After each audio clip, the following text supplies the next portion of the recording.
But like we do every single Monday, we give you our top 10 teams in college football. Great week in sport. We are a third of the way through the season. It makes me very sad.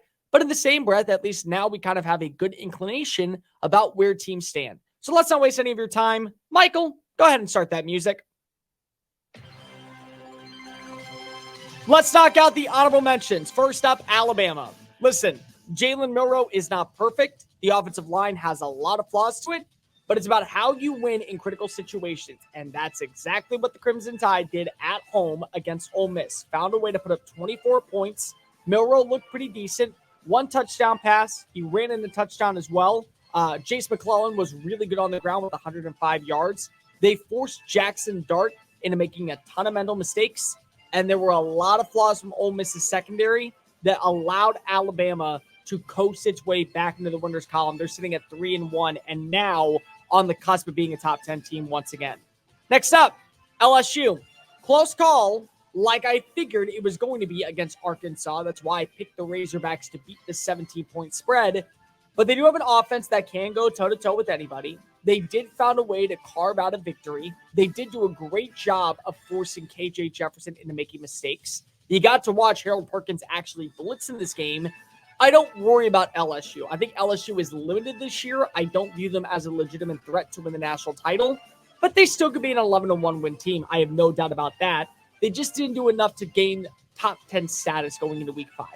Next up, Oregon State. Oregon State played close, guys. I know they lost this game to Washington State, but you got to give credit where credit's due. They made this a great matchup. They are really good at moving the football on the ground. Damian Martinez has had a really good start to the year. Deshaun Fenwick rushed for 101 yards and 3 touchdowns.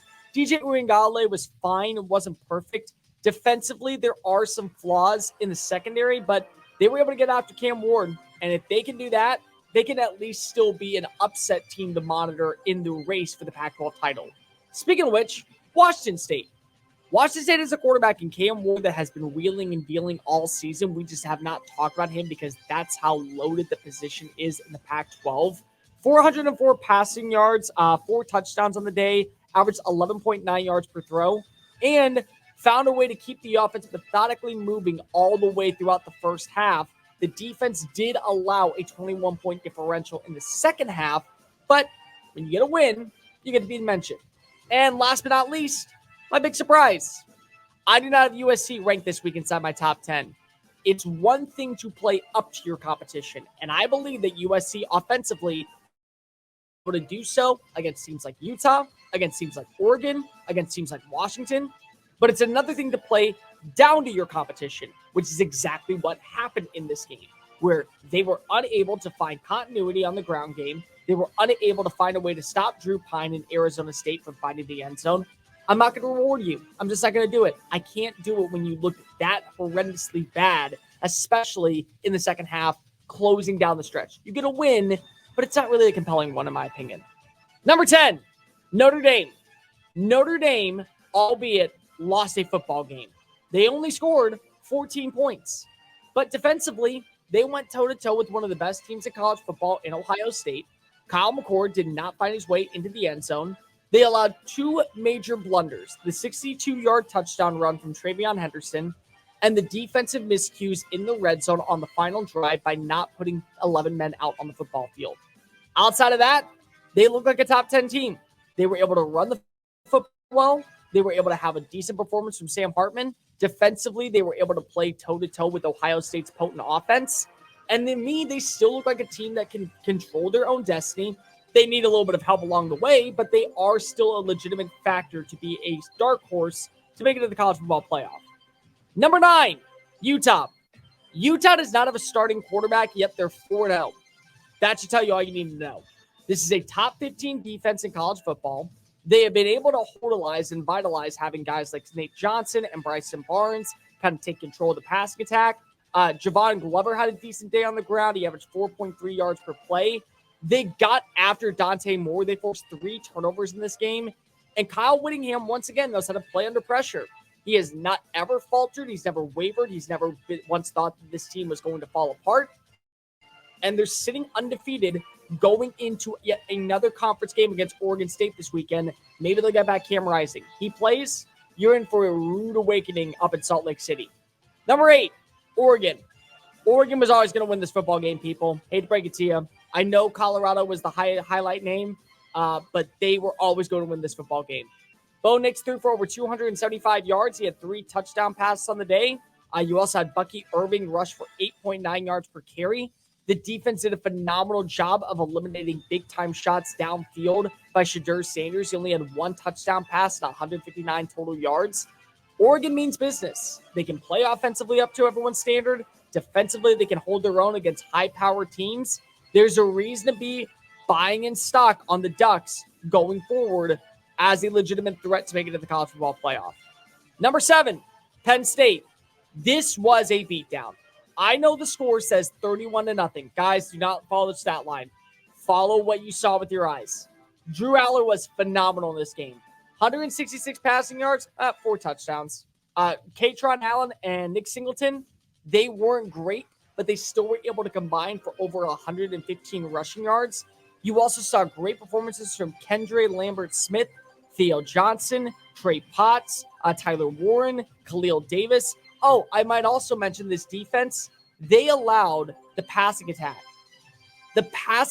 of Iowa to finish with 56 total yards. The run game averaged 1.2 yards per play.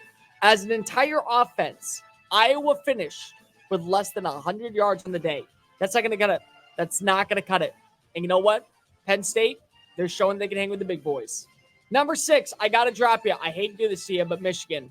Michigan so far has not played up to their standard. It was a 31-7 win for the Wolverines. Good for you. J.J. McCarthy, fine. You didn't have a turnover, but you also didn't have one of those highlight throws. Blake Corum's going to keep you in games on the ground. He rushed for 97 yards, 2 touchdowns. Not to mention the defense was able to get an interception on Gavin Wimsatt. I got to see more. That's it. They're not a good team. They're just kind of a team right now. Maybe they'll be something. Maybe they won't. Number 5, Georgia. Georgia, again, I like Georgia. I want to believe that because of who they are, we're going to give them the benefit of the doubt 10 times out of 10. But you got to realize, man, this was a team that really struggled out of the gate. For the 4th consecutive week, it was 7 going into the final 10 minutes of the first half. It was 28-14 at halftime against UAB. UAB, yeah, the final score, 49-21, that's fine, but I got to see more. I got to be able to see you have a better offensive execution because you play this way against other teams, say like a Missouri, say like a Florida even for that matter, it's going to come down to the wire, and you may not be so lucky to pull out with the victory in those type of matchups. Number 4, Ohio State.